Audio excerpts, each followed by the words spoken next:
قربانی کے جانور کون کون سے ہیں اور ان کی عمریں کتنی ہونی چاہیے؟ آج کل دور حاضر کے اندر اس بات میں بڑی خرابی پائی جاتی ہے. قربانی کرنے کے لیے ہم قربانی خریدنے کے لیے گھر سے تو نکلتے ہیں، لیکن لا علمی کی وجہ سے نہ ہم قربانی کی جانور کی عمر جانتے ہیں اور نہ ہی اس کے حوالے سے ہمیں یہ پتہ ہوتا ہے کہ قربانی کے جانور کے اندر کیا چیز ہونی چاہیے، کیا نہیں ہونی چاہیے. سب سے پہلے قربانی کے جانور کون کون سے ہیں؟ اونٹ، گائے اور بکری. آگے اس کی اقسام ہے. اونٹ کے اندر اونٹ کی ساری نسل آ جاتی ہے، گائے میں بیل بھی آ جاتا ہے اور اس کی نسل آ جاتی ہے، جس طرح کہ اس کے ساتھ ساتھ ملتی جلتی، جس طرح بھینس جو ہے یہ بھی اس میں شامل ہے. اسی طرح بکری میں بکرا ہے، دمبا ہے، مینڈا ہے وغیرہ وغیرہ. اب ان کی عمروں کا سوال رہا تو جو بکرا ہے یا دمبا ہے یا بکری ہے، ان کی عمر 1 سال ہے. 1 سال سے اگر 1 دن بھی کم ہوا تو وہ جانور قربانی پہ نہیں لگے گا. اسی طرح گائے، بیل اور اس کی جتنی بھی جنس ہے، ہم جنس، اس کے لیے 2 سال کی عمر رکھی گئی ہے. 2 سال کی عمر ہونا ضروری. اونٹ کے حوالے سے 5 سال کی عمر رکھا گیا. 5 سال کی عمر جو ہے وہ ضروری ہے. 5 سال کی عمر کا اونٹ ہوگا تو قربانی ہوگی. تو ناظرین محترم، یہ چند عمریں جو جانوروں کی قرآن و حدیث کے اندر فقہا کی کتابوں سے لے کر آپ کے سامنے میں نے پیش کی ہیں، تو خاص خیال رکھا جائے. پھر ایک مرتبہ عرض کر دیتا ہوں، بکرا اور اس کے تمام تر جو اخوات ہیں اس کی عمر 1 سال ہے، گائے اس کی عمر 2 سال ہے اور اونٹ اس کی عمر 5 سال ہے. جزاک اللہ خیر. قربانی کے وقت کے حوالے سے شرعی معلومات پیش خدمت ہے. قربانی کا وقت کیا ہے اور کیا رات کو قربانی کرنا جائز ہے؟ آئیے اس حوالے سے قرآن و حدیث اور شرع کے اعتبار سے معلومات حاصل کرتے ہیں. قربانی کا جو وقت شریعت نے مقرر کیا ہے، 10 ذی الحج کی طلوع صبح و صادق سے لے کر 12 ذی الحج کی غروب آفتاب تک، یعنی 3 دن اور 2 راتیں. ان دنوں کو ایام نحر کہا جاتا ہے. یہ ہو گیا قربانی کا وقت. پہلے دن قربانی کرنا سب سے افضل، دوسرے دن قربانی کرنا اس سے کم درجہ اور تیسرے دن سب سے کم درجہ رکھا گیا. اگلا سوال یہ تھا کہ کیا رات کو قربانی کر سکتے ہیں؟ اس حوالے سے میں یہ عرض کرنا چاہوں گا، پچھلے دور کے اندر، سابقہ دور کے اندر رات کو جو قربانی کی جاتی تھی، لائٹ نہ ہونے کی وجہ سے، روشنی نہ ہونے کی وجہ سے جانور کی رگیں نظر نہیں آتی تھی. اور جانور کی رگیں نظر آنا یہ ضروری ہے، روشنی ہونا یہ ضروری ہے. غلطی سے اگر ہم نے غلط رگ کاٹ دی تو قربانی نہیں ہوگی.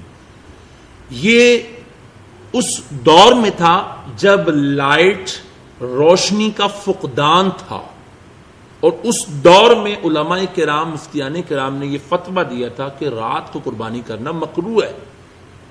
لیکن وہاں پہ علت، سبب روشنی رکھا گیا. اگر روشنی موجود ہے، لائٹ موجود ہے تو قربانی جائز ہے.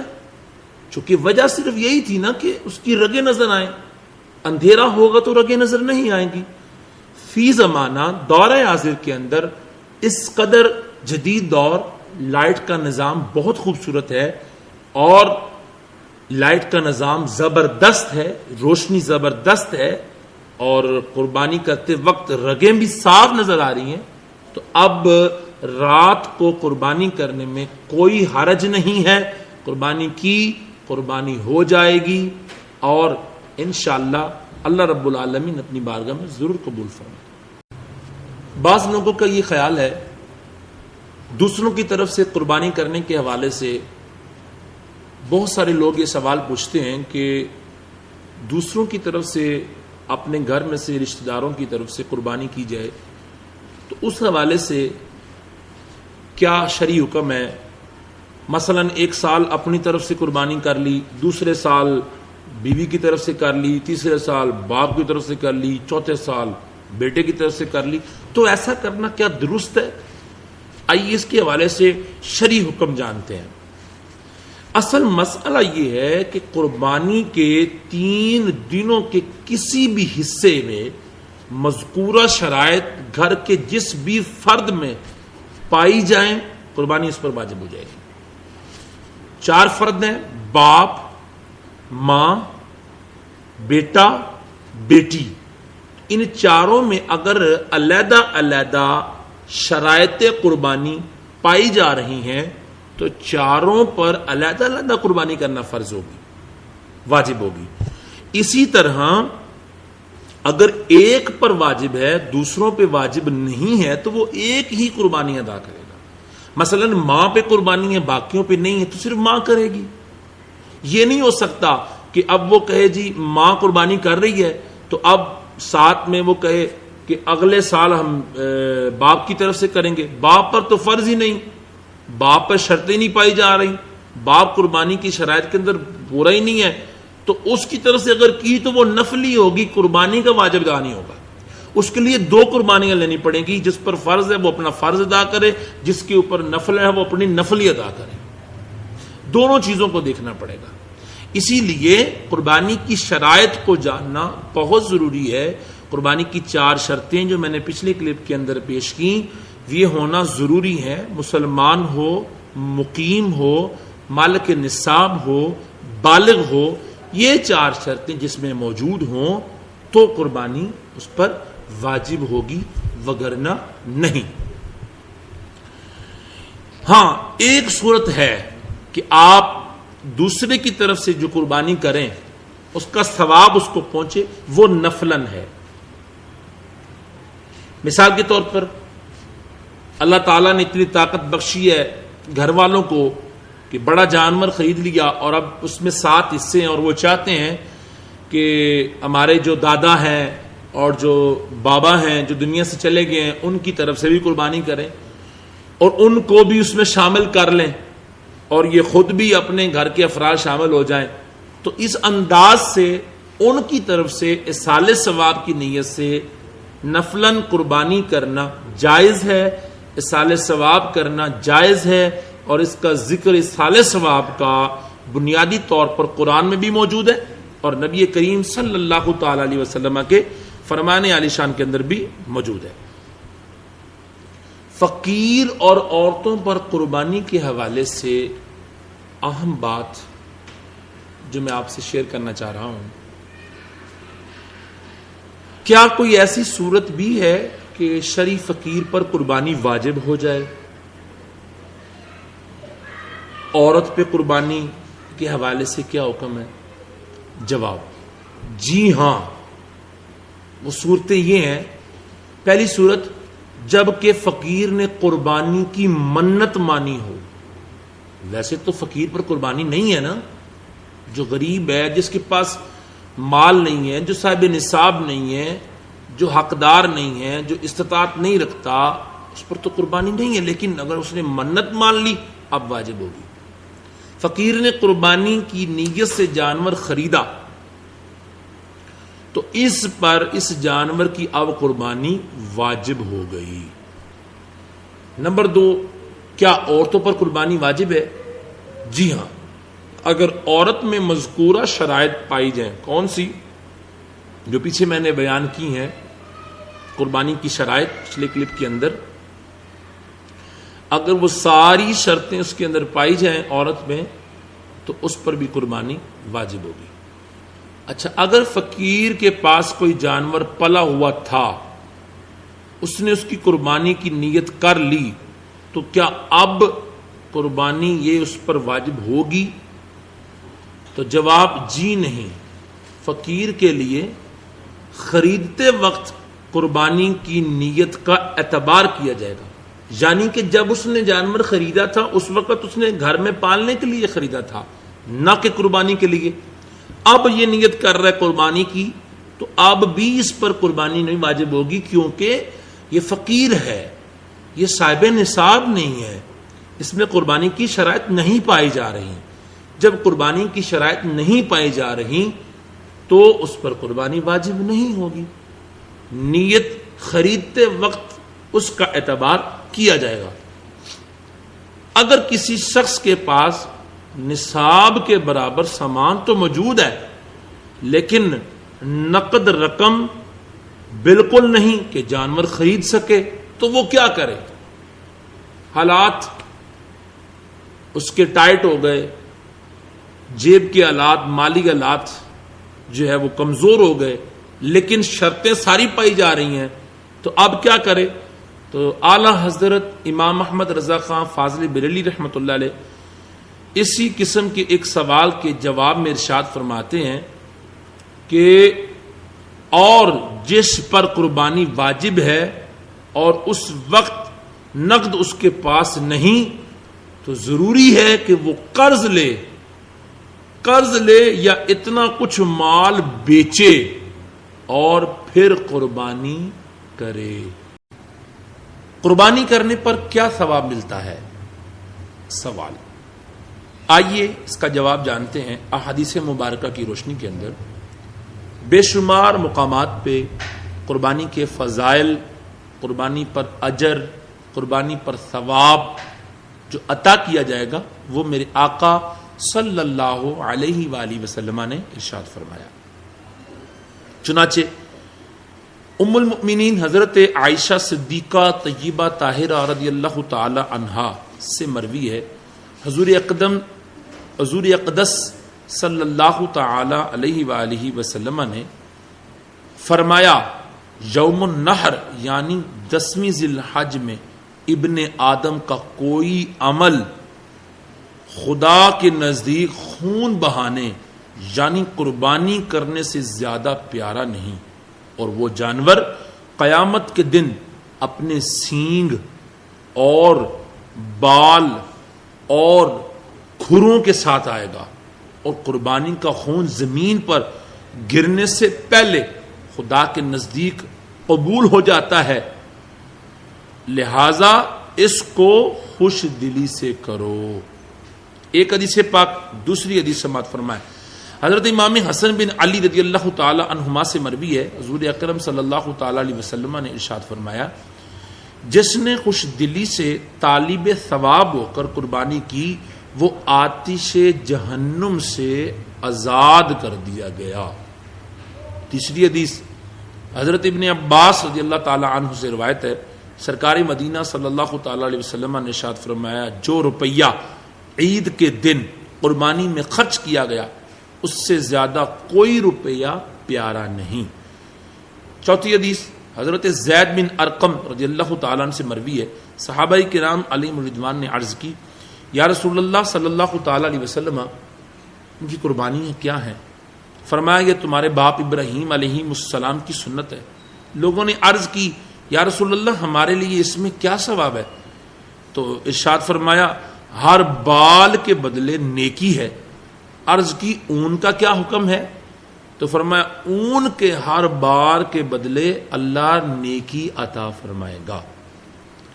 پانچویں حدیث حضرت مولا علی شیر خدا کرم اللہ تعالی وجہ الکریم بیان کرتے ہیں، رسول اکرم صلی اللہ علیہ وسلم نے ارشاد فرمایا، اے لوگو قربانی کرو اور قربانی کے خون میں ثواب کی نیت کرو، کیونکہ قربانی کا خون ہر چند کے زمین پر گرتا ہے لیکن وہ اللہ تعالی کی حفاظت میں ہوتا ہے۔ آخری حدیث اس پر حضرت علی رضی اللہ تعالیٰ عنہ بیان کرتے ہیں، رسول اکرم صلی اللہ تعالی علیہ وسلم نے حضرت فاطمہ الزہرا سلام اللہ علیہا سے فرمایا اے فاطمہ کھڑی ہو اور اپنی قربانی پر حاضر ہو، بے شک قربانی کے خون کے پہلے قطرے کے ساتھ ہی تمہارے ہر پچھلے گناہ مغفرت کر دی جائے گی، اور سنو قربانی کا جانور قیامت کے دن اپنے خون اور گوشت کے ساتھ لایا جائے گا اور اس کو 70 درجے بڑھا کر تیرے میزان میں وزن کیا جائے گا۔ حضرت سیدنا ابو سعید خدری رضی اللہ تعالیٰ نے عرض کی یا رسول اللہ کیا یہ اجر صرف آل محمد صلی اللہ تعالی علیہ وسلم کے ساتھ مخصوص ہے کیونکہ وہ اس خیر کے اہل ہیں، یا ان کے علاوہ دوسرے لوگوں کے لیے بھی ہے؟ تو آپ نے فرمایا بلکہ یہ اجر آل محمد اور تمام لوگوں کے لیے ہے۔ قربانی کی شرائط، قربانی کی 4 شرطیں ہیں۔ سب سے پہلی شرط ہے مسلمان ہونا، دوسری شرط ہے مقیم ہونا، تیسری شرط ہے مالک نصاب ہونا، اور چوتھی شرط ہے بالغ ہونا۔ جب ناظرین کرام یہ بات واضح ہو گئی کہ مسلمان ہونا شرط ہے تو غیر مسلم پر قربانی فرض نہیں، اور اگر غیر مسلم نے قربانی کی تو قربانی ہوگی نہیں، کیونکہ اسلام شرط ہے، مسلمان ہونا شرط ہے۔ نمبر 2 مقیم ہونا۔ جب مقیم ہونا کہہ دیا تو مسافر پر قربانی نہیں۔ مسافر سے مراد شرعی سفر رکھنے والا، جو شرعی مسافر ہے، اور شرعی مسافر کون ہے؟ جو 92 کلومیٹر سفر کے ارادے سے گھر سے نکلا، وہ شرعی مسافر ہے۔ نمبر 3 مالک نصاب۔ اب مالک نصاب سے مراد کیا ہے؟ اس کی تفصیل کچھ اس طرح ہے، بڑی توجہ سے سماعت فرمائیے گا۔ یہ کہ اس کے پاس 7.5 تولے سونا یا 52.5 تولے چاندی یا اتنی مالیت کی رقم ہو، یا اتنی مالیت کا تجارتی مال، یا اتنی مالیت کا حاجت اصلیہ کے علاوہ سامان ہو، اور اس پر اللہ تبارک و تعالی یا بندوں کا اتنا قرض نہ ہو کہ جسے ادا کر کے ذکر کردہ نصاب باقی نہ رہے۔ یاد رکھیے ایسا شخص غنی کہلاتا ہے، اور اگر کسی کے پاس مذکورہ نصاب نہ ہو تو اسے فقیر شرعی کہتے ہیں۔ یہاں پہ ایک بات بڑی اہم طلب بات ہے، بڑی توجہ سے سماعت کیجیے گا۔ حاجت اصلیت سے مراد وہ چیزیں ہیں، آپ سوچ رہے ہوں گے بھی حاجت اصلیہ کا جو لفظ بولا جا رہا ہے کہ حاجت اصلیہ سے خالی ہو، اس سے کیا مراد ہے؟ حاجت اصلیہ ہوتا کیا ہے؟ تو سنیے حاجت اصلیہ کسے کہتے ہیں۔ اس سے مراد وہ چیزیں جن کو عموماً انسان کو ضرورت ہوتی ہے اور ان کے بغیر بسر اوقات اور گزر اوقات نہیں ہو سکتی، جیسے کہ رہنے کا گھر۔ اب یہ اس کی حاجت اصلیہ ہے نا، پہننے کے کپڑے، سواری، علم دین سے متعلق کتابیں، پیشے سے متعلق اوزار وغیرہ، یہ ساری چیزیں اس کی حاجت اصلیہ میں ہیں۔ جو چیز اس سے علیحدہ ہو، حاجت اصلیہ سے فارغ ہو، حاجت اصلیہ سے ہٹ کے ہو، حاجت اصلیہ سے زائد ہو، اور اس کی قیمت 52.5 تولے چاندی کی قیمت کے برابر ہو تو اس پر قربانی واجب ہوگی۔ اگر حاجت اصلیہ کی تعریف آپ اس کو بخوبی سمجھیں، میں مزید اس کی ایکسپلینیشن آپ کے سامنے کر دیتا ہوں۔ ہمارے گھروں میں بہت ساری چیزیں پائی جاتی ہیں جو حاجت اصلیہ میں داخل نہیں ہیں، اگر ان کی قیمت 52.5 تولے چاندی کے برابر پہنچ گئی تو قربانی واجب ہوگی۔ جی ہاں ناظرین محتشم، جی ہاں کچھ چیزیں ایسی بھی ہیں ہمارے گھروں میں جو حاجت اصلیہ نہیں ہیں، اور ان کی رقم اگر صاحب نصاب کو پہنچ رہی ہے، 52.5 تولے چاندی کی قیمت تک پہنچ رہی ہے، تو ہم پر قربانی واجب ہوگی، اس پر قربانی لازم ہوگی۔ اب وہ چیزیں کون کون سی ہیں جو حاجت اصلیہ نہیں ہیں؟ اب بڑی توجہ کے ساتھ اس بات کو بھی سماعت فرمائیے گا. درج ذیل چیزیں جن کو کتابوں کے اندر ذکر کیا گیا. نمبر 1 ٹی وی، یہ حاجت اصلیہ میں نہیں ہے. نمبر 2 وی سی آر، حاجت اصلیہ میں نہیں ہے. نمبر 3 ٹیپ ریکارڈڈ، حاجت اصلیہ میں نہیں ہے. نمبر 4 ڈش انٹینا، حاجت اصلیہ میں نہیں ہے. ایسے کپڑے جس کو گرمی اور سردی میں پہننا ترک کر دیا، اضافی کپڑے پڑے ہوئے ہیں، استعمال نہیں کرتے، ضرورت مطلب اس کو پہنتے ہی نہیں ہے. 10 12 سوٹ ہیں، مہنگے مہنگے سوٹ ہیں جن کو چھوڑ دیا ہے پہننا، اب وہ پہنے ہی نہیں جاتے، لیکن وہ کپڑے تو پڑے ہوئے ہیں گھر میں، تو وہ حاجت اصلیہ سے ہٹ کے پڑے ہوئے ہیں، اب وہ بھی اس کے اندر شامل ہو جائیں گے. اسی طرح ڈیکوریشن پیس، ہمارے گھروں کے اندر بڑے بڑے زبردست اور بڑے خوبصورت اور بڑی قیمتی مالیت کے ڈیکوریشن پیس موجود ہوتے ہیں، وہ ہماری حاجت اصلیہ میں اکاؤنٹ نہیں ہوں گے. ان کی مالیت اور ان کی قیمت کو دیکھنا پڑے گا. یہ جو چیزیں میں نے عرض کی ہیں، اس کے علاوہ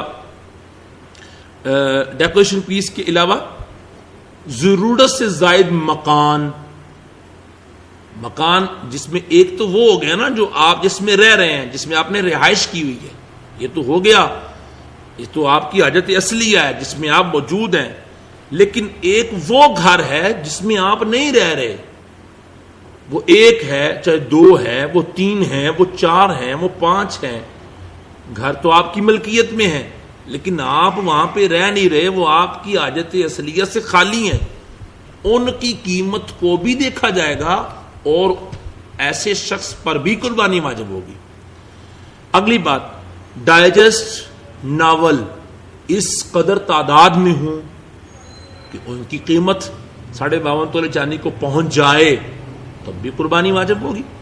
چونکہ یہ جو چیزیں کتب فقہ کے اندر بیان کی گئی ہیں یہ حاجت اصلیہ سے ہٹ کے ہیں.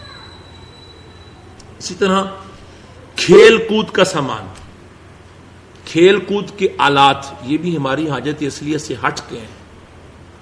ناظرین محتشم، یہ تھی وہ چند چیزیں جو میں نے آپ کے سامنے رکھی جو ہماری حاجت اصلیہ میں نہیں ہے، اور بہت زیادہ اس وقت المیہ ہے اور دکھ ہے اس بات کا کہ یہ ساری چیزوں کو اپنی ضرورت سمجھا جاتا ہے، اور یہ ساری چیزیں گھر میں ہونے کے باوجود 52.5 تولے چاندی کی قیمت تک پہنچنے کے باوجود قربانی نہیں کی جاتی. اور ایسا کرنا گناہ ہے، اور ایسا شخص جس پہ قربانی واجب ہے اور وہ نہیں کر رہا، اس کی کیا سزا ہے، کیا وعید ہے، وہ انشاءاللہ نیکسٹ کلپ کے اندر آپ کے سامنے پیش کروں گا. لیکن ابھی حاجت اصلیہ کے مسئلے کو آپ نے بخوبی سمجھنا ہے. اعلیٰ حضرت امام اہل سنت الشاہ امام محمد رضا خان فاضل بریلوی رحمۃ اللہ تعالی علیہ سے کسی نے کوشچن کیا کہ اگر زید کے پاس مکان سکونت یعنی رہائش والا مکان، اس کے علاوہ ایک اور مزید ہے، تو کیا اس پر قربانی واجب ہوگی یا نہیں ہوگی؟ یہ کوشچن کس سے کیا؟ اعلیٰ حضرت سے کیا گیا. تو آپ نے جواب میں واجب ہے، جبکہ وہ مکان تنہا یا اس کے اور مال سے حاجت اصلیہ سے زائد ہو.